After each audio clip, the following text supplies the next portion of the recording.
পুরুষ মানুষের সবচেয়ে বড় সৌন্দর্য হচ্ছে টাকা। লাগবে আপনার, লাগবে। আমাদেরকে বলা হইতো যে আগে, মানে আমাদের আলেম সমাজরা বলতো যে টাকা টাকা করো না, দুনিয়া দুনিয়া করো না বলতো। অত আল্লাহ রাসূল কি বলছে? আল্লাহ রাসূল বলছেন কাযাল ফাকরু ইয়াকুনাল কুফরান। আল্লাহ রাসূল বলেছেন দারিদ্রতা মানুষকে কাফেরের দিকে ধাবিত করে। আর আমরা বলি টাকা টাকা করো না। আলী রাদিয়াল্লাহু বলেছে দরিদ্রতা যদি কোনো ব্যক্তির নাম হইতো তাহলে আমি তারে করতাম, কারণ তার কারণে মানুষ কষ্ট পায়, এই জন্য টাকা লাগবে।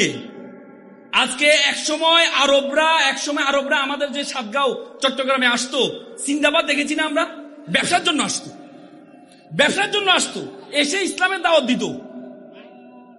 আগে আমরা পৃথিবীর বড় বড় পণ্যগুলো আমরা তৈরি করতাম, আর এখন আমরা কনজিউমার জাতিতে পরিণত হয়েছি। এখন ওরা তৈরি করে, ইহুদিরা তৈরি করে, আর আমরা ব্যবহার করি।